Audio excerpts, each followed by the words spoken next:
வணக்கம். மருத்துவமனையில் போலீஸ் குவிப்பு. திமுகவின் நிர்வாகி மருத்துவமனையில் அனுமதிப்பா? வெளியான தகவலால் பரபரப்பு. நண்பர்களே, இந்த வீடியோவிற்கு ஒரே ஒரு லைக் மற்றும் சப்ஸ்கிரைப் பண்ணிருங்க. ஒட்டுமொத்த திமுகவின் ஆட்சியின் போது ஊழல் என்பது ஒன்றல்ல இரண்டல்ல 1000 கோடி வேலை வாங்கி தருவதாக முறைகேடு KN நேரு மீது ஆதாரங்களுடன் இன்று தாவேகாவின் அமைச்சர்கள் கையில் வைத்துள்ளார்கள். புலன் விசாரணையின் அடிப்படையில் ஒவ்வொரு மாஜி அமைச்சர்களும் நீதிமன்றத்தில் கூண்டில் ஏறுவது உறுதிதான், சிறைக்கு செல்வது உறுதிதான் என்று தெரிந்தவுடன் சிங்கப்பூரில் உள்ள மருத்துவமனையிலும் காவேரி மருத்துவமனை பிரபல தனியார் மருத்துவமனைகளில் அனுமதிக்க தயாராகிவிட்டார்கள் சில திமுகவின் மாஜி அமைச்சர்கள். ஏனென்றால் கைது நடவடிக்கை மேற்கொண்டால் வயதான காலத்தில் சிறையில் இருக்க முடியாது என்ற அச்சம் இவர்களுக்கு வந்துவிட்டது. பல நாள் திருடன் ஒரு நாள் அகப்படுவான் என்ற பழமொழிக்கேற்ப திமுகவின் ஆட்சியில் ஊழல் மட்டும் நாம் பார்க்கும் பொழுது மனதீரீதியாக திமுக செய்த ஒட்டுமொத்தமான ஊழல் 1000 கோடி ஒவ்வொரு துறைகளிலும் திமுகவின் மாஜி அமைச்சர்கள் செய்துள்ளார்கள். ஒரு வருடத்தில் கிட்டத்தட்ட வேலை வாங்கி தருவதாக ஏழை எளிய மாணவர்கள் பள்ளி படிப்பை முடித்து அரசு வேலை கிடைக்குமா என்று கடினமாக பகலும் இரவும் கண்விழித்து படிக்கக்கூடிய வேளையில் பணத்தை கொடுத்து அரசு வேலையை பெறக்கூடிய வகையில் திமுகவின் ஆட்சியில் சில அமைச்சர்கள் செயல்பட்டார்கள் என்பது எம்பிக்கள் MLAக்கள் நீதிமன்றத்தில் KN நேரு மீது விசாரணையும் நடைபெற்றுள்ளது. விசாரணை தீவிரமாக தற்பொழுது குறுகிய காலத்தில் விசாரணையை முடிக்க வேண்டும் என்று தமிழக அரசு உத்தரவை பிறப்பித்திருக்கக்கூடிய நிலையில் எங்கே கைது செய்யப்படுவோமோ என்ற ஒரு அச்சத்தில் மருத்துவமனையில் தற்பொழுதே அனுமதிக்கக்கூடிய ஒரு சூழலையும் உருவாக்கியுள்ளார்கள். ஒருவேளை பிடிவாரன் வந்தால் தனக்கு உடல்நிலை சரியில்லை, வயதான காலத்தில் என்னால் சிறையில் இருக்க முடியாது, முன்ஜாமீன் பெறுவதற்கு உடல்நிலை பரிசோதனை செய்வதற்கான முயற்சிகளையும் தற்பொழுது திமுகவின் மாஜி அமைச்சர்கள் மேற்கொண்டு வருகிறார்கள் என்ற தகவலும் தற்பொழுது கிடைக்கப்பெற்றுள்ளது.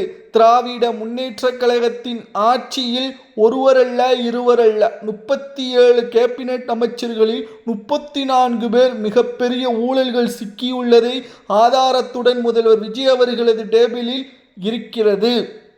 சட்டப்பேரவையில் 4 முறை ஆதாரத்துடன் தெரிவித்துவிட்டனர். சேகர் பாபு கதறுகிறார்.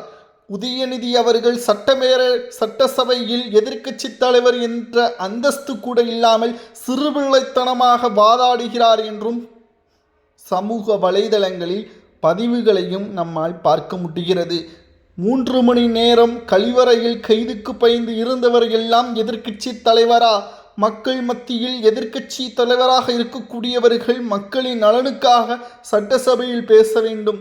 ஆனால் அவர்களோ சிறுபிள்ளைத்தனமாக திமுக தற்பொழுது எதிர்க்கட்சியாக நாங்கள் இருந்தால் ஆளும் கட்சிக்கு உறக்கம் இல்லை என்று கூறியவர்கள் இங்கு ஜோக்கராக இருக்கிறார்கள் என்று பலரும் சமூக ஊடகங்களில் தற்பொழுது திமுகவை மீம்ஸ் மெட்டீரியலாக மாற்றி வருகிறார்கள். அவை குறிப்பிலிருந்து நீக்குங்கள் என்று கூறிய உதயநிதி அவர்களாக இருக்கட்டும், திமுகவின் மாஜி அமைச்சர்களாக இருக்கட்டும், நேரலையில் ஒளிபரப்பப்படுவதால் திமுகவின் ஒட்டுமொத்தமான நடவடிக்கைகள், அவர்களது பேச்சுக்கள், செயல்பாடுகள் என்பதையெல்லாம் 5 மணி நேரம் 6 மணி நேரம் நேரலையில் ஒளிபரப்பப்படுவதால் திமுகவின் நிலைமை இங்கு மக்கள் மத்தியில் உண்மை என்னவென்று தெரிந்துவிட்டது.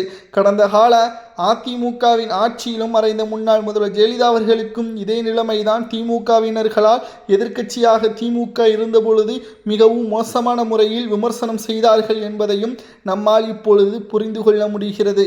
திராவிட முன்னேற்ற கழகத்தின் ஒவ்வொரு மாஜி அமைச்சர்களும் கூண்டோடு சிறையில் அடைக்கக்கூடிய வகையில் தாவேகா முயற்சிகளை மேற்கொண்டு வருகிறது.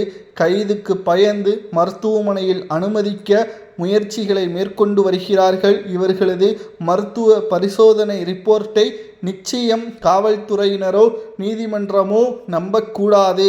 அப்படி இவர்களுக்கு உண்மையான மனரீதியாக பிரச்சனைகளோ உடல் ரீதியான பிரச்சனைகளோ இருந்தால் டெல்லியில் உள்ள எய்ம்ஸ் மருத்துவர்கள்தான் இவர்களை பார்க்க வேண்டும் என்ற உத்தரவை நீதிமன்றம் பிறப்பிக்க வேண்டும். போலியான ரிப்போர்ட்டை தயார் செய்து இவர்கள் மிகப்பெரிய அளவிலான மோசடிகளை செய்யக்கூடியவர்கள் என்று தற்பொழுது திமுகவின் மாஜி அமைச்சர்கள் கைதுக்கு பயந்து காவல் நிலையத்தில் ஒட்டுமொத்தமான சிறையில் அடைக்கக்கூடிய ஒரு சூழலை திமுகவினர்கள் அச்சப்படக்கூடிய இந்த வேளையில் எதற்காக ஊழல் செய்ய வேண்டும், மக்களின் வரிப்பணத்தில் எதற்காக கோட்டை கட்ட வேண்டும் என்ற கேள்விகளை தற்பொழுது நம்மால் பார்க்க முடிகிறது.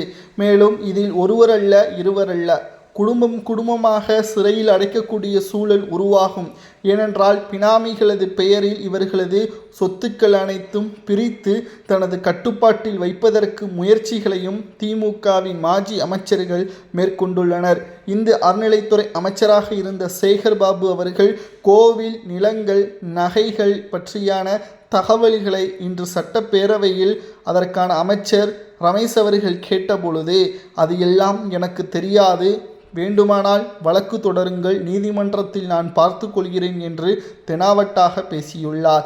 நீதிமன்றத்தில் வழக்கு தொடர்ந்தால் சிறைக்கு செல்வது ஒட்டுமொத்தமான திமுகவின் மாஜி அமைச்சர்களுக்கு தெரியாதா என்ன? மேலும் சேகர் பாபு அவர்கள் நீதிமன்றத்தில் தொடருங்கள் என்று ஒட்டுமொத்தமாக வாய்க்கு வந்ததை சட்டப்பேரவையில் வீரவசனமாக பேசலாம். ஆனால் ஆதாரங்கள் எல்லாம் சேகர் பாபுவிற்கு எதிராக இருந்தால் வயதான காலத்தில் 7 முதல் 8 ஆண்டுகள் வரை சிறை தண்டனை கொடுக்கப்படும் என்ற தகவலையும் நம்மால் இங்கு பார்க்க முடிகிறது. மேலும் கைதுக்கு பயந்து செந்தில் பாலாஜி அவர்கள் எப்படி நெஞ்சொலி வந்ததாக நாடகம் ஆடினாரோ, எப்படி ஏவா வேலு அவர்கள் கைதுக்கு பயந்து சிங்கப்பூரில் உள்ள மருத்துவமனையில் அனுமதிக்கப்பட்டாரோ, அதேபோல இன்னும் ஒரு சில வாரங்களில் தமிழ்நாட்டில் திமுகவின் மாஜி அமைச்சர்கள் பலரும் சிறையில் அடைக்கக்கூடிய ஒரு சூழல் உருவாகும் என்ற தகவல் தற்பொழுது வெளியாகியுள்ளது. கைதுக்கு பயந்து மருத்துவமனையில் அனுமதித்தால் அங்கு போலீஸ்கள் குவிக்கப்பட வேண்டும், உடனடியான நடவடிக்கை எடுக்கப்பட வேண்டும்.